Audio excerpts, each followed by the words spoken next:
Moving on with the Daiei Gothic set from Radiance films. In fact, this image itself is from the next movie, and that is number 75 in the Radiance range, which is The Snow Woman. And I love this one. Right from the opening, it has this wonderful tactile feel to it. You see these wonderful snowstorms. You get an idea of this myth that goes on where there is a snow woman who lives within these two towns, and if you happen to see her, you will die.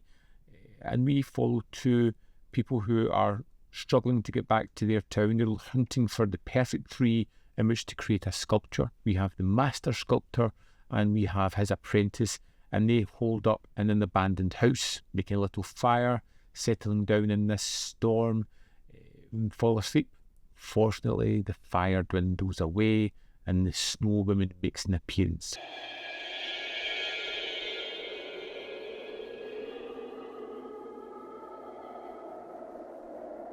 Killing the master instantly, but just as the snow woman is about to kill the apprentice, she takes a moment to appreciate his beauty and ultimately decides to let him live as long as he never mentions this night to another living soul.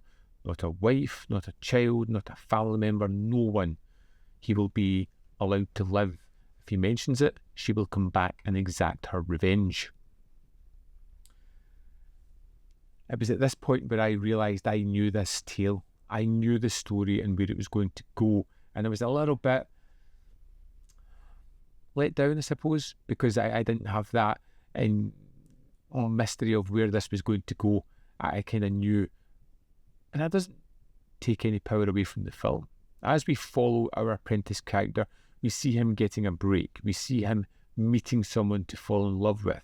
We see him getting a chance to create the statue that his master was planning on making.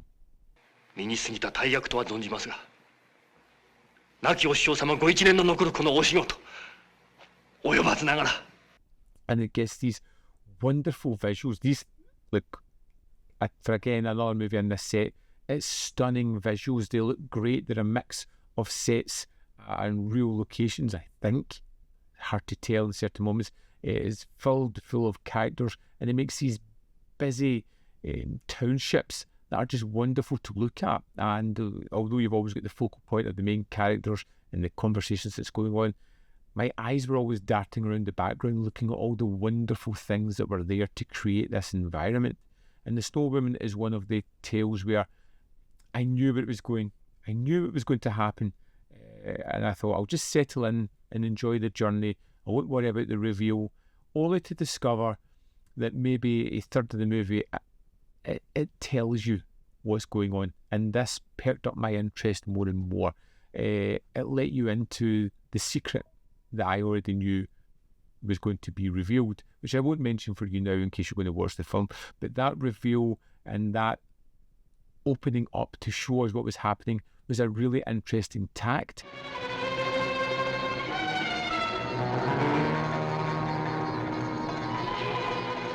It allowed us to see the dichotomy of the relationships within the film and how they were interplay and how the weight had changed within these, how one character took on a whole new persona for me. There is a moment where our main character, the apprentice who's now trying to learn his own way, Yukijorô, marries, and his wife has to almost forsake her family to go and try and help someone else because his family is being persecuted, simply because he doesn't have the reputation that his master had. People want to pick on him. There is a side story that comes out of this one of the local shaman who is chasing a demon within her town.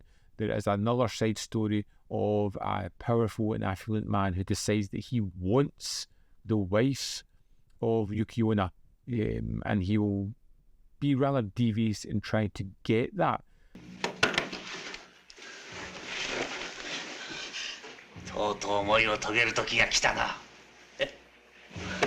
Snow Woman is a film that was deeply unsettling, and not for the horrifying nature of the Snow Woman, but because of the horrifying nature of humanity round about her, and the way that they're almost self-destructive, and the way when they feel there is no recourse for the other person, how nasty and opposing they can be to that person, how they can really tear them down and try to destroy them, and take great pleasure within that. It's a stunning looking film. It has this really haunting score. It has this relationship at the heart of it, which really does feel like it delivers a lot of heart to it. And it has a kind of melancholy ending to it, which I understand had to be there, but at the same time, I didn't really want that to happen, because things had changed for me. And from my perception going into this and knowing where the tale was going to go, it still held some surprises and changed that tale around enough to make it really enjoyable for me. The Snow Woman was, I'd say, more enjoyable than The Ghosts of Yotsuya, which was a great movie itself, and has made me eager to go on and check out the third film in this set. But let's dive into the extras and see what's in store for The Snow Woman. Here we are in the disc for The Snow Woman. Let's go to the special features. First up, we have Masayuki Ochiai. The director of Hypnosis and Shutter discusses The Snow Woman, its origins and its unusual status among Japanese ghost stories. Filmed exclusively for Radiance in June 2024. This runs for 15 minutes 50 seconds. He kind of leans into how the story edges in amongst yokai, how it's a tragic love story, and a little bit about feudal Japan and the subjugation of women and lower classes there, and how this supernatural tale is almost a revenge for the stepped upon people at the time. Next, we have The Haunted Mine of Lakiado Hearn. In this visual essay, Hearn biographer Paul Murray provides an introduction to the author's life and work, and considers the formative influence of Gothic on his writing. Created exclusively for Radiance in July 2024, and it's 6 minutes 47 seconds. This is an interesting visual essay as it gives an insight into the writer of Kaidan, how he began his life and what his religion, his upbringing, how this all impacted his mindset to create these gothic horror tales. There is also the trailer, and that is the extras for The Snow Woman. There we have it.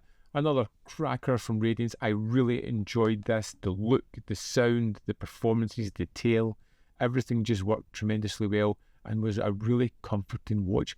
And it's under 80 minutes. It's a really easy movie to get drawn into. And yeah, another fantastic release. I'd love to know your thoughts on The Snow Woman, so let me know in the comment box below whether you loved it, hated it, fell somewhere in the middle, found it average. As always, there is more content up here. You can see more of my stuff. In the description box below are links to Patreon, membership program, and manvfilm.com. Always in which you can support me. Thanks for watching. See you next time.